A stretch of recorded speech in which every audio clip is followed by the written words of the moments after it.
Consistency is the name of the game. Apple cameras are touted as being the most intuitive. The primary reason for this praise? Consistency, both the layout of the app and the output from the camera. Even Android users have a pretty good idea of what to expect when handling an iPhone camera.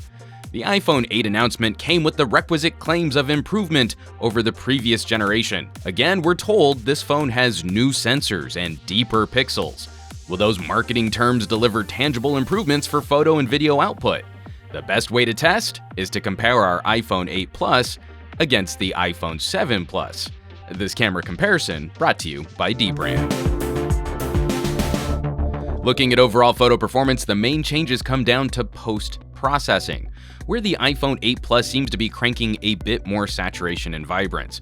Apple has a history of staying conservative with white balance, sometimes producing shots that veer a touch too blue. There's a general warmth or glow to iPhone 8 images, which is pleasant, though a touch less accurate even for the warm California afternoon light in most of our tests. We did notice faster and more accurate autofocus, especially on the zoom sensor, where the iPhone 7 could not lock onto this flower until we backed up. The iPhone 8 radically closed the minimum focusing distance and had no issues with the busy background. And for claims of a better portrait mode, practical output remains about the same in our tests. Video output is remarkably similar. Again, in some shots we might see a slight vibrance bump or white balance shift, but in most of our daylight tests we'd swear we were seeing footage from the same phone. And we can easily demonstrate that the sensor size has not changed on the main camera. At minimum focusing distance, bokeh from both phones is exactly the same. Zoom performance is also similar, though the iPhone 7 seems to preserve just a touch more detail at the far end of the software crop, maybe a byproduct of more aggressive compression, which we'll talk about later in this video. If there are improvements to be seen, we'd most likely see them in low light conditions. The iPhone 8 is noticeably bumping up the brightness in post, and again, saturation is layered on heavier. The newer phone doesn't seem to be preserving details any better, more just using a different color profile when producing a JPEG. This is most apparent in a controlled indoor test. It should be reiterated that Apple has a terrific lens on this phone. It's not the sharpest glass we've seen this year, but it's wonderfully resistant to obnoxious lens flares.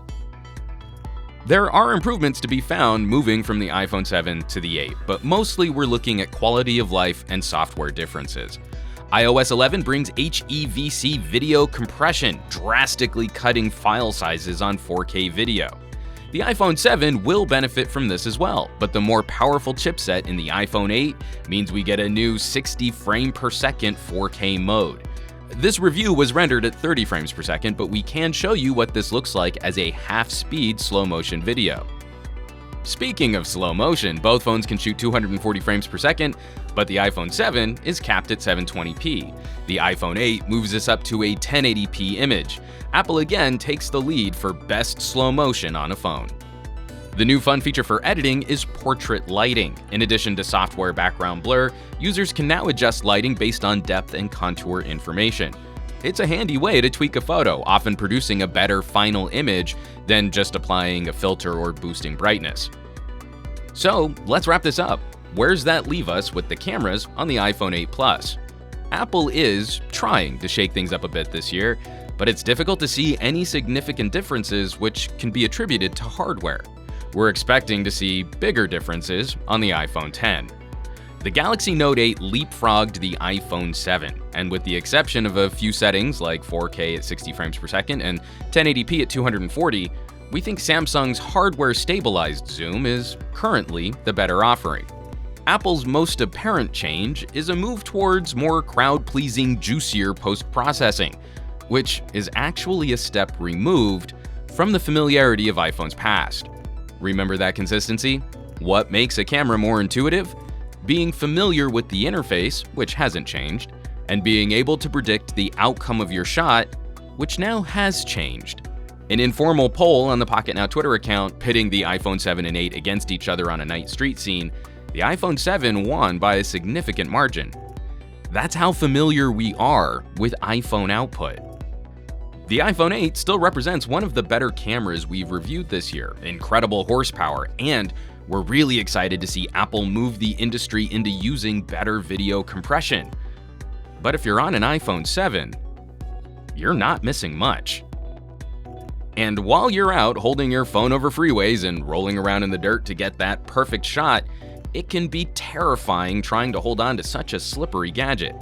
Dbrand has a wide collection of skins in different colors and textures to match your personal style and help you keep a better grip on it. Head over to dbrand.com or hit the links in the description below this video to start customizing your gadgets.